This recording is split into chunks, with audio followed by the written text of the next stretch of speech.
तो आज हमारा टॉपिक फिर से स्टैटिस्टिक्स में हमें थोड़ा सा आगे बढ़ना है। स्टैटिस्टिक्स में हम निकल पड़ा था, डायरेक्ट मेथड तक हम पहुंच चुके थे। थोड़ा सा आपका डायरेक्ट मेथड में आपका रिवीजन करते हैं कि आपका था क्या डायरेक्ट मेथड कंसेप्ट, ठीक है। तो डायरेक्ट मेथड था क्या, ध्यान से सुनिएगा। इसमें हमने बताया था आपको कि ग्रुप्ड और अनग्रुप्ड दो टाइप का डेटा है, ठीक है। तो सबसे पहले बात करते हैं आपका अनग्रुप्ड वाला जो कंसेप्ट था, आपको समझाया था अनग्रुप्ड किसे कहते हैं। अनग्रुप्ड का मतलब होता है जब भी कभी आपका ग्रुपिंग की आवश्यकता ना पड़े। ग्रुपिंग की आवश्यकता ना पड़ेगा मतलब डेटा कम है, 5 लोगों का, 10 लोगों का, 15 लोगों का डेटा है, तो आप उसको बाय वन याद कर सकते हैं या बाय वन आप लिख सकते हैं, क्योंकि आपका जो पर्सनस हैं, आपका जो कम्युनिटी है वो आपका छोटी है, यानी कि कम लोग हैं उसमें शामिल, ठीक। लेकिन जब बात आती है ग्रुपिंग की बात कब आती है, जब आपके पास डेटा बहुत ज़्यादा बड़ी अमाउंट में है, ठीक। तो तब हम रेंज डिसाइड करते हैं, तब हम आपका जो ग्रुप का यूज़ करना ज़्यादा बेहतर समझते हैं, ठीक है। तो आपको करना क्या है, अनग्रुप्ड में भी मैंने आपको कहा था कि आपको 3 कंसेप्ट हर जगह निकालना है। एक आपका मीन और दूसरा आपका मीडियन और तीसरा आपका मोड। तो जब आपको बात हुई थी मीन की, तो मीन को हम एवरेज भी कह सकते हैं, ये पहले भी बात करी थी, ठीक है। मीडियन हमने बताया था, मोड हमने बताया था। ये आपका अनग्रुप्ड वाले में हम ज़्यादा डिटेल में इसलिए नहीं गए थे क्योंकि आपका क्लास 9 का कंसेप्ट था, आप लोगों को आता है, ऐसा मैं मान लीजिए, ठीक। अगर कहीं भी प्रॉब्लम है तो आप बोल सकते हैं इसके बारे में, हम अनग्रुप्ड के बारे में भी ज़्यादा डिटेल पर जाएंगे। लेकिन उससे जो आपका कंसेप्ट है यहाँ के हिसाब से वो क्या है, ग्रुप्ड डेटा है। ग्रुप का मतलब है कि आपका जब ग्रुपिंग करना है हमें, जब ये हमें क्या करना, बड़े अमाउंट में डेटा है हमारे पास, तो हम ग्रुपिंग करते हैं। जैसे सपोज करो फॉर एग्जाम्पल, अगर हमारे पास 500 बच्चे हैं किसी स्कूल में, ठीक है, टोटल नंबर ऑफ स्टूडेंट्स कितने हैं, 500। अब हम 500 स्टूडेंट्स की स्कूल से डिस्टेंस चेक कर रहे हैं। स्कूल से डिस्टेंस चेक करने का मतलब है कि स्कूल से वो लोग कितनी दूर रहते हैं। तो हमने तय किया एक पैमाना कि आपका स्कूल से 0 से लेकर 4 किलोमीटर के अंदर जितने लोग आते हैं, एक ग्रुप बना दिया उनका कि 0 to 4 किलोमीटर। देन अगला ग्रुप बना दिया 4 to 8 किलोमीटर। देन आपका अगला ग्रुप बना दिया आपका 8 to 12 kilometre up to and so, ठीक है। तो इस तरह से हम ग्रुप बना सकते हैं, हमें पता चल जाएगा कि कितने बच्चे आपका 0 से 4 के बीच रहते हैं, कितने बच्चे 4 to 8 रहते हैं, कितने बच्चे आपका 8 to 12 रहते हैं। क्योंकि आपका हर एक बच्चे की डिस्टेंस निकालना, हर एक बच्चे की डिस्टेंस के लिए लिस्ट बनाना बहुत ज़्यादा टिपिकल हो जाएगा। तो हमने इस तरह की एक लिस्ट बना दी जिसमें आपका बच्चों की जो डिस्टेंस है वो डिफाइन करना आसान है, ठीक है।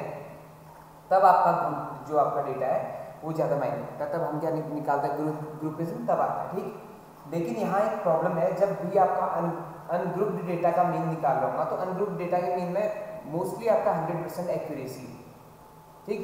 लेकिन जब ग्रुप्ड डेटा की बात आती है, तो ग्रुप डेटा के केस में होता क्या है, हम क्या करते हैं, कल हमने बात करी थी, इसका क्या लिया था हमने, क्लास मार्क बनाया था, ठीक है। तो क्लास मार्क में क्या किया था, ध्यान से सुनिएगा। क्लास मार्क वाला जो कंसेप्ट था आपका, तो क्लास मार्क में हुआ क्या था, क्लास मार्क में हम अपर लिमिट पकड़ते हैं प्लस लोअर लिमिट पकड़ते हैं और दोनों को डिवाइड कर देते हैं कितने से, 2 से। तो जब ये कंसेप्ट आता है तो आपका प्रॉब्लम क्या है कि हम क्या निकालना था कि इन सबका मीन टाइप का, यानी कि 0 से लेके 4 का अगर हम बात करें तो यानी कि ये कितना, 2 किलोमीटर। तो जो 2 आएगा वो हमारा xi की तरह काम करेगा, यानी x1 की तरह काम करेगा उस टाइम, ठीक है। तो हो क्या रहा है, तो क्या पता कोई 1 किलोमीटर के दायरे में भी रहता है, क्या पता कोई आपका 4 किलोमीटर के दायरे में भी रहता है, क्या पता कोई 3 किलोमीटर के दायरे में भी रहता है। लेकिन हमने उन सबका कंक्लूजन निकाला, निकालकर हमने उनके लिए x1 कितना डिसाइड कर लिया, 2 डिसाइड कर लिया। इससे कुछ हद तक तो आसानी है। देखिए जैसे कोई 1 किलोमीटर के दायरे में रह रहा है और कोई 3 किलोमीटर के दायरे में रह रहा है, तो ये बैलेंस होकर कितना आ गया, 2 किलोमीटर आ गया, सही हो गया, ठीक। लेकिन हर बार ऐसा पॉसिबल नहीं है। तब आपका हम क्या कर रहे हैं, सेंटर वाली वैल्यू को, जो आपका फोकस है हमारा, वो सेंटर वाली वैल्यू पर, ठीक है। यानी कहने का मतलब है upper limit minus lower limit by 2 कर रहे हैं, तो ये सेंटर की वैल्यूज हम एक्सेप्ट कर रहे हैं। तो सेंटर की वैल्यूज एक्सेप्ट करेंगे तो थोड़ा सा डेविएशन रह जाता है, हल्की सी आपका एरर रह जाती है। इस वजह से आपका ये जो ग्रुप्ड वाला केस है, इस केस में आपका मीन जो है आना, एक्यूरेट आना आपका उतना पॉसिबल नहीं है, ठीक। तो तब यहाँ आपका एस्टिमेशन की तरह काम कर सकता है। दूसरा, यहाँ अनग्रुप्ड वाले केस में हमें पता होगा, अगर कोई 1 किलोमीटर के दायरे में है तो हम उस चीज को आपका 1 किलोमीटर में ही लेंगे। अगर कोई आपका 3 किलोमीटर के दायरे में आता है तो हम उसको 3 किलोमीटर के टर्म्स पे ही लेंगे, ठीक है। तो यहाँ आपका ग्रुपिंग और जो आपका अनग्रुपिंग है, दो टर्म्स हैं, इनको आप ध्यान से समझिएगा। अनग्रुप का मतलब आपको समझा दिया है, हर एक यानी इंडिविजुअल जो आपका डेटा है हमारे पास उसको हम लेके चल रहे हैं, और ग्रुप वाले में क्या कर रहे हैं, कुछ हद तक यानी कुछ लिमिटेशन तय कर रहे हैं हम, और उसके अंदर आने वाले सारे कंसेप्ट्स को एक ही टाइप का डेटा आपका कंसिडर कर रहे हैं, ठीक है। तो अब आगे बढ़ते हैं, थोड़ा डायरेक्ट मेथड की बात करते हैं, ठीक। तो डायरेक्ट मेथड में हमने क्या क्या था, ध्यान से सुनिएगा। देखो हमने जो आज तक करा है, यानी कि 9th क्लास में हमने जो पढ़ा मीन निकालना, या उससे छोटी क्लासेस में जो भी पढ़ा है वो हमेशा ही आप याद रखेंगे सिर्फ और सिर्फ अनग्रुप्ड डेटा के लिए ही पढ़ा है।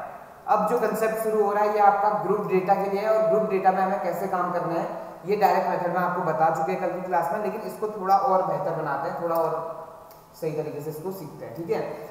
नेक्स्ट जो आपका टॉपिक है आपका डायरेक्ट मेथड में हमने क्या क्या था उस पर थोड़ा सा रिविजन टाइप का, ठीक। सबसे पहले आपको दिया रहता है यहाँ पे क्लास इंटरवल दिया रहता है, ठीक है। तो क्लास इंटरवल का मतलब है कि आपका रेंज क्या है। जैसे आपका कंसेप्ट कुछ भी हो सकता है, मार्क्स हो सकता है, आप ज्यादा बेहतर समझेंगे मार्क्स से। जैसे सपोज करो आपका हाफ ईयरली एग्जामिनेशन है, 100 में से मार्क्स मिल रहे हैं, ठीक है। तो मैथमेटिक्स के मार्क्स है, सपोज करो मैंने 20 से आपका 30 का एक 22 30 का आपका एक रेंज बना लिया, ठीक है। मान लिया कि 20 से नीचे किसी के मार्क्स नहीं है, ठीक। अगर आप चाहें तो 0 से 10 भी बना सकते हैं रेंज पहली, फिर 10 to 20, फिर 20 to 30 up to and so, ठीक। लेकिन यहाँ पे मैं क्या कह रहा हूँ, सबसे पहली रेंज क्या बना दी, 20 to 30 बना ली, देन आपका 30 to 40 अगली रेंज, देन आपका 40 to 50 आपका अगली रेंज, देन आपका 50 to 60 अगली range, up to and so on, last आपका 90 to 100 वाली रेंज बना दी, ठीक है। तो वो क्या रहा ध्यान देना है कि जब ये क्लास इंटरवल है इसकी अकॉर्डिंग में xi निकालता हूं। xi का मतलब है हर एक टर्म, जैसे सपोज करो 20 to 30 के बीच आपका कितने मार्क्स आएंगे, 21, 23, 24, 25, 26, तो बहुत सारे मार्क्स हैं। इन सबका एक मार्क्स निकालना, यानी कि इन सबका एक कंक्लूजन निकालना हमने। वो कंक्लूजन कैसे निकालना, इन दोनों को ऐड बाय 2, यानी कि हमने क्या कंसीडर कर लिया 25। देन यहाँ अगले वाले केस में हमने क्या कंसीडर कर लिया, ये कितना आ रहा है 35, फिर अगले वाले में 45, फिर अगले में आपका 55, अब ये आपका लास्ट जो है वो 95, ठीक। सपोज करो जो आपका क्लास इंटरवल है इससे इसके बीच लाई करने वाले जो बच्चे हमारे पास वो 10 है, इसमें लाई करने वाले बच्चे 12 है, इसमें लाई करने वाले बच्चे सपोज करो 5 है, इसमें लाई करने वाले बच्चे सपोज करो 18 है, और इसमें लाई करने वाले और बीच में भी है, ठीक है। इसमें लाई करने वाले बच्चे सपोज करो आपका 5। तो ध्यान देने वाली बात है क्या है कि मेन प्रॉब्लम क्या है, हो क्या रहा है, जब xi कंसीडर कर रहे हैं तो हमारा जो मार्क है वो हमने फिक्स कर दिया कि 25 वाले। 25 वाले कितने बच्चे हैं 10, तो ये 25 वाले 10 बच्चे अगर हैं तो इनको मैं थोड़ा बहुत तो बैलेंस कर सकता हूँ। जैसे किसी के 22 मार्क्स आए और किसी के आपका 28 मार्क्स आए, ठीक है। किसी के 22 मार्क्स आए, किसी के 28 मार्क्स आए, तो दोनों बच्चों के मिलाकर कितने आने चाहिए हमारे अकॉर्डिंग 50 आने चाहिए। यहाँ पे भी आपका ये 50 आ रहा है, ठीक। तो ये तो आपका ठीक है, लेकिन हर बार ऐसा पॉसिबल नहीं है। जैसे इस पे 10 बच्चे हैं तो ये शायद आपका 25 से वेरी बिगर में होंगे, कोई आपका 25 से ज्यादा होगा, कोई 25 से कम होगा, और इनका सबका एडिशन शायद आपका 250 ना आए या ऊपर नीचे आ सकता है, ठीक। लेकिन हमने क्या ले लिया, एक स्टैंडर्ड नंबर ले लिया, जिसकी वजह से आपका यहाँ पर अनग्रुप्ड डेटा के मुकाबले ये जो आपका कैलकुलेशन है इसमें एरर आया, यानी इसका मीन उतना एक्यूरेट नहीं होगा जितना आपका अनग्रुप्ड डेटा का मीन होना चाहिए, ठीक है। लेकिन ये आपका जो स्टैटिस्टिक्स है आपका पूरी की पूरी आपका हाइपोथेटिकल है, यानी कि पूरी थ्योरी पे बेस्ड है, यानी आपका पूरा का पूरा जो यहाँ पे एस्टिमेशन पर बेस्ड है। तो आप इस चीज को थोड़ा सा ध्यान देंगे कि सिर्फ xi लेने के लिए आपको क्या करना है, इन दोनों का एडिशन बाय 2 करना है, तब हम ये कर रहे हैं ताकि कैलकुलेशन थोड़ा शॉर्ट हो जाए, कैलकुलेशन को हम थोड़ा सा बेहतर बना पाए, ठीक। तो इतना होने के बाद आपको xi fi मिल चुका है। फिर अगला टर्म था आपका कि आप क्या निकालेंगे, fi into xi निकालेंगे। अगला टर्म था आपका fi into xi निकालेंगे, तो इसमें कुछ डेटा मिलेगा आपको, ठीक। इन सब का एडिशन जब करेंगे तो जो भी नंबर आएगा वो कौन होगा, एक्चुअली वो आपका होगा कि जो समीशन ऑफ fi xi होगा। समीशन ऑफ fi xi का मतलब क्या है, जो fi xi वाली जो आपको ये जो कॉलम दिखाई दे रही इसका सम होगा, ठीक। जो फॉर्मूला था, फॉर्मूला बेसिकली है क्या, x बार इक्वल टू क्या, summation of fi xi upon summation of fi। तो ये तो आपका समीशन ऑफ fi xi आ चुका है। इसकी वैल्यू यहाँ पुट कर देंगे, ज्यादा कुछ इतना बड़ा लॉजिक है नहीं इस पर, ठीक। दूसरा आपका एफ आई का सम यहाँ कर लेंगे हम, और यहाँ से समीशन ऑफ एफ आई निकल आएगा, दोनों को डिवाइड करेंगे और आपका एक्स बार निकल गया, यानी कि आपका कैलकुलेशन कंप्लीट हो गई, ठीक है। तो अब ये आपका कंप्लीट हो चुका है कि हम किस तरह से काम कर रहे हैं इस पर, ठीक। तो डायरेक्ट मेथड तो ये थी, तो डायरेक्ट मेथड से आप लोगों ने क्वेश्चन भी किए होंगे, मैं आशा करता हूँ इस बात की, ठीक। लेकिन अब जो नई मेथड शुरू हो रही है, देखो नए मेथड की जो जरूरत है क्यों पड़ी, दूसरी मेथड, इसमें 3 मेथड पढ़ दिया आपने टोटल, तो इसमें जो दूसरी मेथड है ये आपका एज्यूम्ड मीन मेथड है, और इसकी जरूरत क्यों पड़ती है, देखिए जब कभी क्या होगा एफ आई और एक्स आई बहुत बड़ी डिजिट्स होंगे, ये सपोज करो थाउजेंड्स में है, ये भी थाउजेंड्स में है, तो ये आपका बहुत लंबा चला जाएगा, यानी कि बहुत बड़ी कैलकुलेशन हो जाएगी, कॉम्प्लिकेटेड हो जाएगी। तो उसको सॉर्ट करने के लिए, उसको थोड़ा सा बेहतर बनाने के लिए, उसको रिड्यूस करने के लिए हम किसका यूज करने वाले हैं, एज्यूम्ड मीन मेथड का यूज करने वाले, ठीक। तो इतना याद रखना है आपको हमेशा, आप ये जो फ्रीक्वेंसी वाला कॉलम है, इस फ्रीक्वेंसी वाले कॉलम में आप कोई भी छेड़खानी नहीं करेंगे, यानी इसमें कोई आपका रिडक्शन नहीं होगा। प्रॉब्लम कहाँ है, सिर्फ और सिर्फ एक्सआई में, एक्सआई को आप रिड्यूस भी कर सकते हैं। अब वो एक्सआई को रिड्यूस कैसे करना है इस पे मैं आता हूँ, ठीक है। तो अब हम बात करेंगे, आज का जो हमारा टॉपिक है मेनली ये आपका एज्यूम्ड मीन मेथड, ये जो अभी तक की कहानी ये बताइए आपको, ये कल का आपका क्या था, रिवीजन टाइप का था आपके लिए, ठीक। तो अब स्टार्ट करते हैं, आपका आज का जो टॉपिक है एज्यूम्ड मीन मेथड की बात करेंगे, तो स्टार्ट करें, ठीक। तो एज्यूम्ड मीन मेथड की जरूरत क्यों पड़ी आपको बताया मैंने कि आपका जब भी कैलकुलेशन हमें रिड्यूस करनी होती है, जब कैलकुलेशन देखो अगर सपोज करो एक्सआई में इस तरह का डेटा है, कुछ एक्सआई में आपका इतने बड़े बड़े टर्म्स हैं, ठीक, और यहाँ आपका एफ आई जो है फ्रीक्वेंसी भी बड़े लेवल पे, सपोज करो 732 समथिंग, ठीक है, इस तरह के टर्म्स है, तो ये आपका बहुत बड़े रेंज में चला जाएगा, इनका प्रोडक्ट ज्यादा बड़ा आता जाएगा, ठीक। तो हम क्या करने वाले हैं, इस चीज को रिड्यूस करने वाले हैं, यानी कि एक्सआई वाला जो कॉलम हमारा, उस टर्म को हम क्या करने वाले हैं, रिड्यूस करने वाले हैं। वो टर्म कैसे रिड्यूस करने वाले हैं उसमें फोकस करेंगे, ठीक है।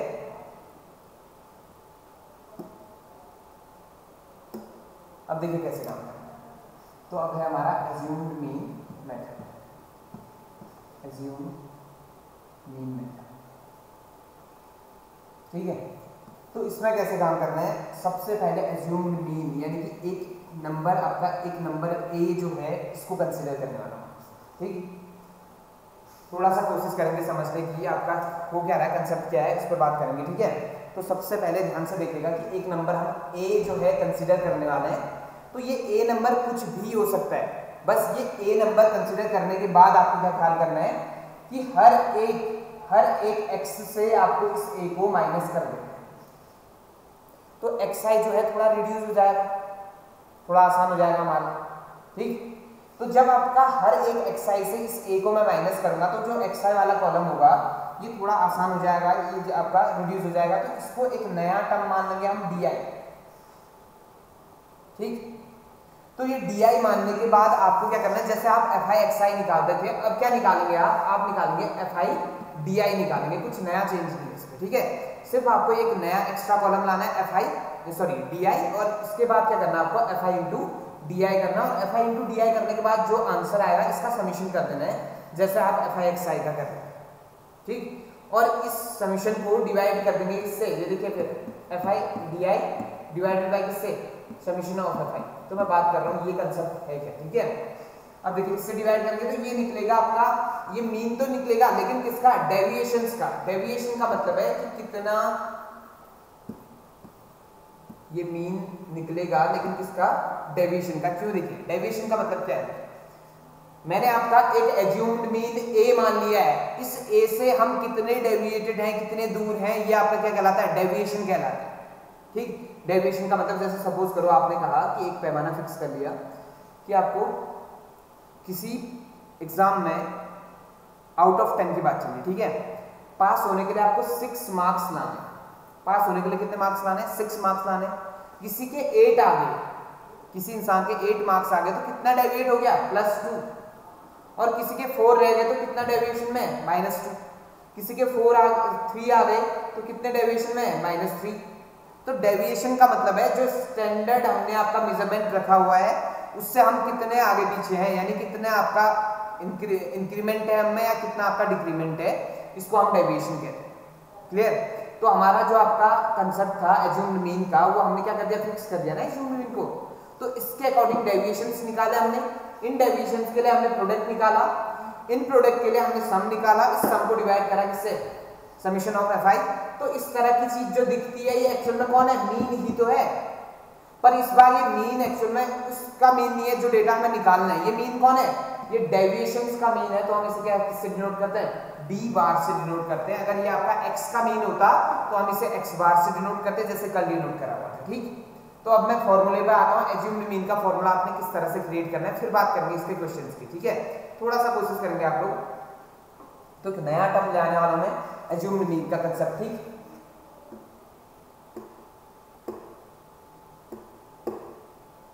तो देखिए क्या होगा, सबसे पहला आप क्या करेंगे, ये जो d बार है, इस d बार का मतलब आप समझ चुके हैं, summation of fi into di का मतलब है इससे। ठीक है, और ये समीशन ऑफ कौन आना नीचे, fi।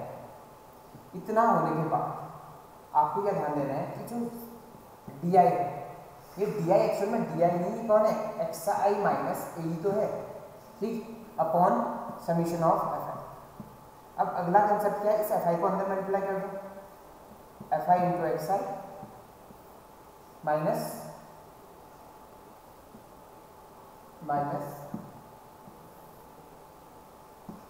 fi इंटू a, और पूरे को डिवाइड कर दे जिससे समीशन ऑफ fi। ठीक, इस चीज को समझ गए। अब इसके बाद क्या है, ध्यान से देखिएगा, खत्म करेगा नहीं।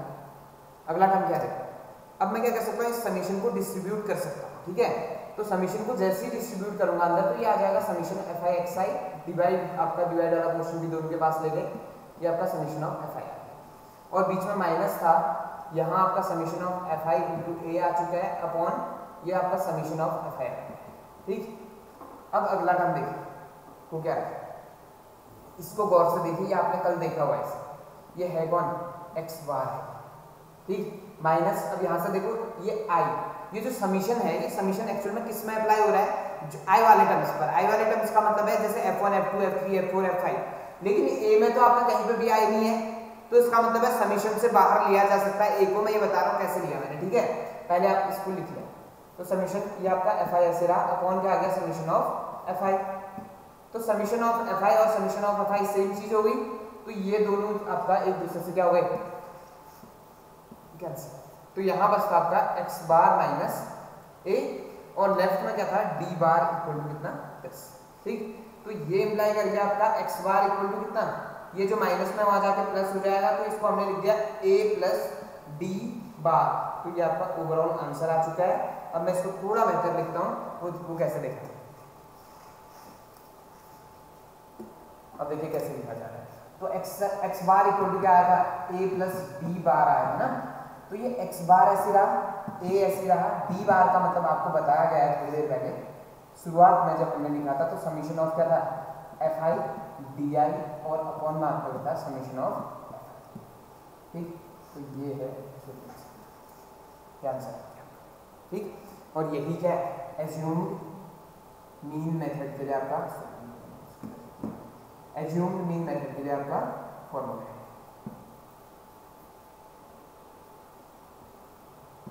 ठीक, तो एज्यूम्ड मीन मेथड में आपने करना क्या है, देखो इस बार एक कॉलम एक्स्ट्रा आ जाएगा आपका, एक कॉलम एक्स्ट्रा आएगा, तो उसकी मदद से थोड़ा सा चेंजेस आएंगे कैलकुलेशन में। ठीक, तो एज्यूम्ड मीन मेथड बेसिकली बनाई की गई, आपको बता दिया है कि आपका ये थोड़ा सा शॉर्टन करने के लिए बनाया है कि हम किसी काम को इतना लंबा ना ले जाकर उसको थोड़ा शॉर्ट बना सकते हैं। ठीक है, अब इस कंसेप्ट को थोड़ा सा समझते हैं कि हो क्या रहा। ठीक, सबसे पहले देखो आपको मैंने एक टर्म बताया था आपको बीच में कहीं पे कि fi a divided by summation of fi। इस वाले केस में ये जो a है उसको बाहर ले लिया गया था, वो क्यों लिया है देखिए। ये समीशन का मतलब जब भी मैं आपका समीशन लगाऊं तो इसका मतलब आप समझ जाएंगे कि ये 1 से n या आपका 1 से जितने भी नंबर आ रहे हैं वहां तक की कहानी है। ठीक, यानी इसका मतलब क्या है, देखो f1 प्लस f2 और इसके साथ a बना रहेगा, f1a plus f2a plus f2n so fn a। ठीक, और पूरे के अपॉन में क्या आ गया, fi आ चुका है, fi को मैंने ऐसे सोच लिया। ठीक, अब आप गौर से देखेंगे तो ये हर जगह आपको a दिखाई दे रहा है किसी के पास। ठीक, तो आपको a दिखाई दे रहा है, तो आप a को कॉमन ले सकते हैं, a को कॉमन लिया हमने। ठीक है, तो ए को कॉमन लिया तो अब हो क्या रहा है, अंदर क्या बच रहा है, चीज़ कैसे बच रही है, देखो f1 plus f2 plus up to and so on fn, इस तरह की चीज़ बच रही है। और नीचे आपका समीशन ऑफ fi इसको छोड़ा। अब ये पूरा अंदर ऊपर क्या है, समीशन ऑफ fi तो है, fi को तो जोड़ा है हमने, तो ये इससे ये कैंसिल आउट, तब आपका वो a आ गया। ठीक है, तो इस चीज़ को आप समझ चुके होंगे। तो आपका ये एज्यूम्ड मीन मेथड का फॉर्मूला आपको क्रिएट करना आ चुका है। टेबल बड़ी आसान है, जैसे हमने कल डायरेक्ट मेथड में काम किया था, इसी तरह से आप हम इस पर भी काम करेंगे, तो इतना लंबा है नहीं। ठीक है, अब इससे रिलेटेड कुछ क्वेश्चंस करते हैं, उससे पहले थोड़ा सा और इसका जो एक्सप्लेनेशन है उस पर आता हूँ। ठीक, तो देखिए हो क्या रहा है, ध्यान से सुनिएगा। मैंने आपको बताया था कि ए जो है, जो कंसेप्ट था आपका ए का, ठीक है, तो ए क्या है, ए हमने कहा था कि एज्यूम्ड मीन है। ए का मतलब क्या है, एज्यूम्ड मीन, ए मतलब है एज्यूम्ड मीन। ठीक है, तो ये एज्यूम्ड मीन होगा क्या, यानी कि क्या मानो कि आपका क्या माइनस करूँगा सबसे। ठीक, तो अब मैं आपका फिर से अनग्रुप्ड डेटा पे आता हूँ आपके पास। ठीक, अनग्रुप्ड डेटा में आपको बता रहा हूँ कि मीन आपका एज्यूम्ड मीन की मदद से कैसे निकाल सकते हैं। ठीक है, अब ध्यान से देखिए, जैसे सपोज करो आपके पास कुछ डेटा ऐसा है 1 2 3 4 5 6 7, यानी ये डेटा है, इसका मीन निकालना है आपको। तो अनग्रुप्ड के केस में आप क्या करते हैं, 1 + 2 + 3 + 4 + 5 + 6 + 7 डिवाइडेड बाई इससे 7, क्योंकि ये आपका 7 नंबर्स है। जब इनको आप ऐड करेंगे तो ये कितना आ रहा है, 7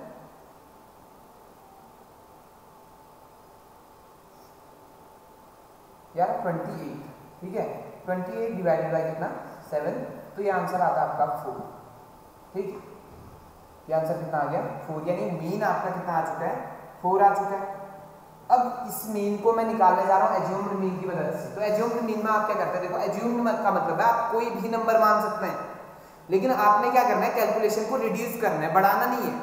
ठीक, तो कैलकुलेशन को जब आप रिड्यूस करने जा रहे हैं और कोई भी नंबर मान रहे हैं, तो आपको क्या करना है, हो सके तो बेसिकली करना क्या होता है, आप इस डेटा को पकड़िए, इस डेटा में जो सेंटर में आपको नंबर दिखाई दे रहा है उसको माइनस कर दीजिए।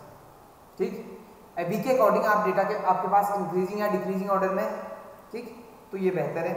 अगर नहीं है इंक्रीजिंग डिक्रीजिंग में, तो आप लगाइए इसको इंक्रीजिंग और डिक्रीजिंग में। उसके बाद आपको क्या करना है, सेंटर में जो टर्म है उसको पकड़ना है, उस टर्म को सबसे माइनस कर दो। जैसे मैंने थोड़ी देर पहले कहा था आपसे xi - a, तो देखिए 1 - 4 इज कितना, -3, ऐसे आपका 2 - 4 इज -2, देन -1, देन आपका 0 1 2 3।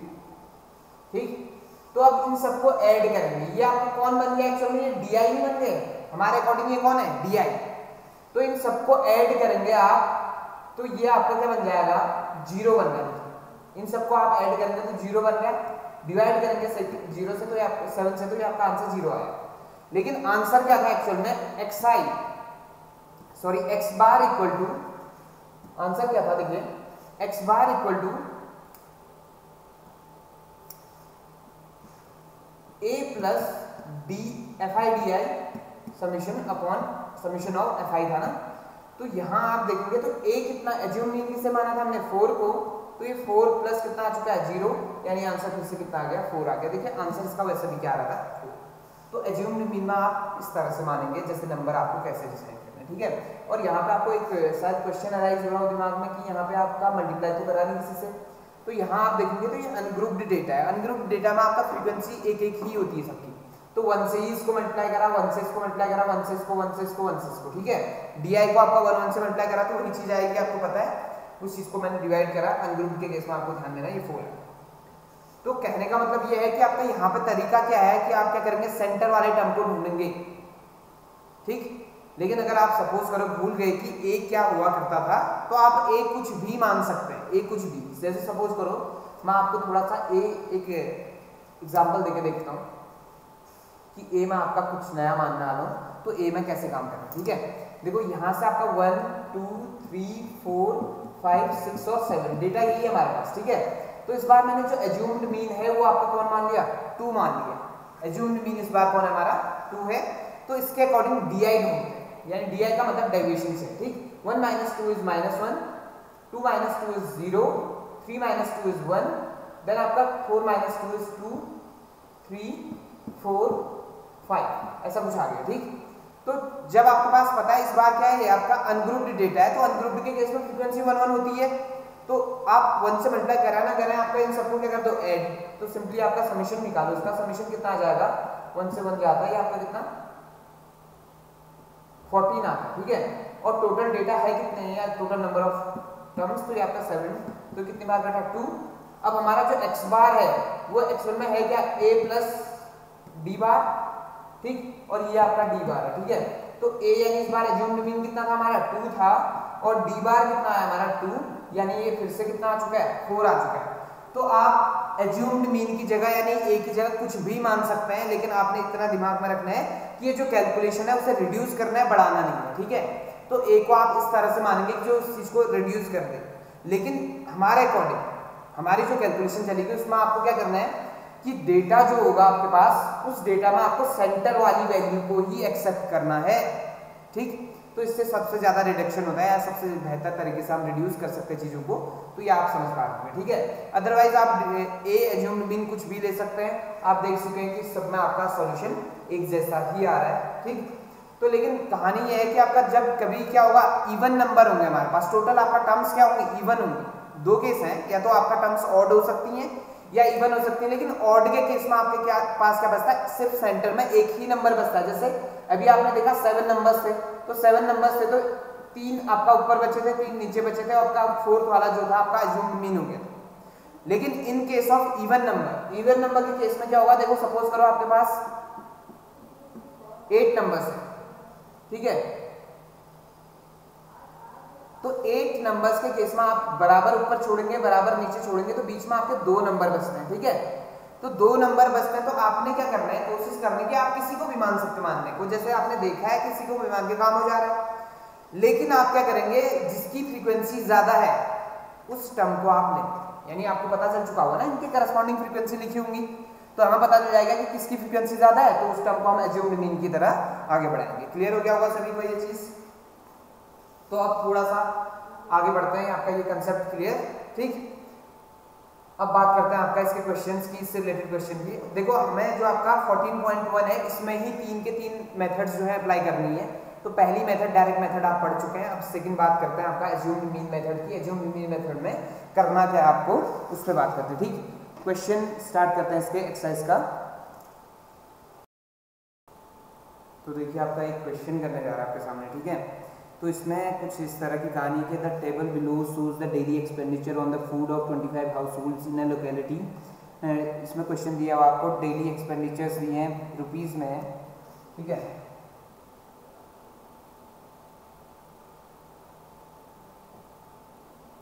दिया आपको डेली एक्सपेंडिचर इन रुपीज़, ठीक, ये रुपीज़ में दिया हुआ है, तो ध्यान देंगे ये आपको पहला कंसेप्ट है। दूसरा आपको दी है नंबर ऑफ हाउस होल्ड। देखो नंबर ऑफ हाउस होल्ड देते ही आपको दिमाग में रखना है कि ये चीज़ कौन दी है, एक्चुअल में FI दी है, ठीक।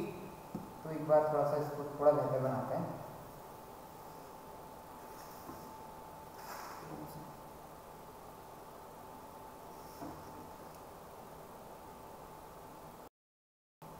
तो देखिए कुछ इस तरह है, ठीक है। तो डेली जो एक्सपेंसेस हैं वो आपका इंटरवल के फॉर्म में दिया होगा, जैसे पहले के क्वेश्चंस में दिया हुआ था। ये आपका दिया है 100 to 150, ठीक है। दूसरा टर्म जो है आपका वो दिया है 150 to 200। देन अगला टर्म है आपके पास 200 to 250। देन अगला टर्म है आपका 250 to 300, और लास्ट वन इज 300 to 350, ठीक। और इसके करस्पॉन्डिंग जो आपको फ्रीक्वेंसीज दी हैं 4, 5, 12, 2, 2, 4, 5, 12, 2 और ये 2, ठीक है। तो सबसे पहले आपको निकालना है एक्सआई, जैसे कल तक के क्वेश्चंस में आप निकाल रहे थे। एक्सआई निकालने के लिए आपको upper limit plus lower limit by 2 करना है, तो आप जैसे ये करेंगे तो ये आपका आंसर आने वाला 125। देन अगले में आप जैसे ये सॉल्व करेंगे तो ये आएगा 175। चेक कर लीजिए, देखो ये आपका हो रहा है कितना 350 का हाफ होता है 175, ठीक। इसका आप चेक करेंगे तो ये आता है आपका 125, सॉरी 225, ठीक। फिर अगला टर्म आपका आता है 275। फिर अगला आता है आपका ये टर्म आ जाएगा कितना, हाफ करोगे इसका 275 325, ठीक। तो ये आ गया। अब इतना होने के बाद आपको क्या करना है, देखो सबसे पहला काम क्या है, xi तो निकल चुका, आप निकालेंगे अब di। di का मतलब पहले से बता चुका हूँ, di का मतलब है xi माइनस a, लेकिन मिस्ट्री है कि a किसे माना जाए, ठीक है। ये थोड़ा सा लास्ट करना पड़ेगा, a किसे माना है इस पर बात करते हैं।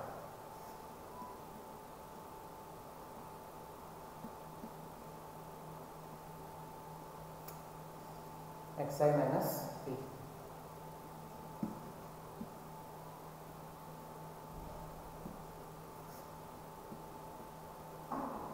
ठीक।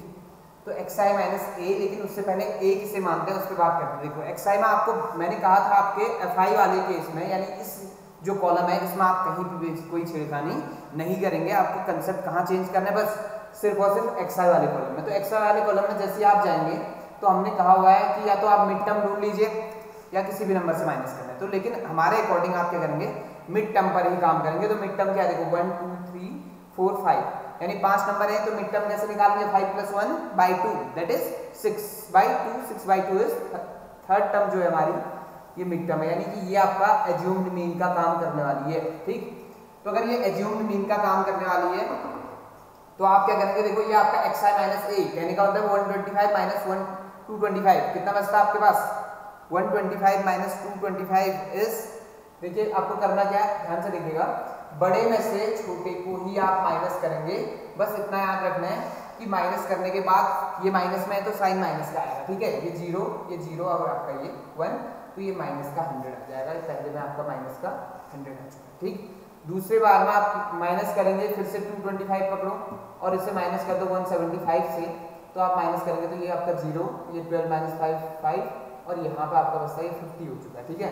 तो ये माइनस का कितना आ गया, 50 आ गया। फिर अगले टर्म में आएंगे, ये आपका 0 हो जाएगा, अगला टर्म है आपका 50 होता है, फिर अगला टर्म आएंगे तो कितना हो रहा है, ये शायद 100 हो रहा है, ठीक। तो इतना आ गया। अब इतना होने के बाद आपको क्या निकालना है, fi इंटू डी आई की बात करते हैं, fi इंटू डी आई। तो fi इंटू डी आई करेंगे तो कितना आ रहा है जल्दी से, ये -400, ठीक। और ये दूसरा वाला कंसेप्ट कितना आ रहा है, -250 और ये 0 आ जाएगा, ये कितना आ रहा है 100 आ रहा है और ये आपका कितना आ रहा है 200 आ रहा है, ठीक। तो जब इन सभी को ऐड करेंगे तो ये आपका कौन है एक्चुअल में, fi डी आई, और ये fi डी आई को ऐड करोगे आप, ये 300 हो रहा है, ये कितना आ रहा है 300, ये माइनस में कितना आ रहा है आपका 350 आ रहा है शायद, नहीं 300 गया तो ये आपका 350 माइनस में बच रहा है, 350 बच रहा है आपका माइनस में, ठीक।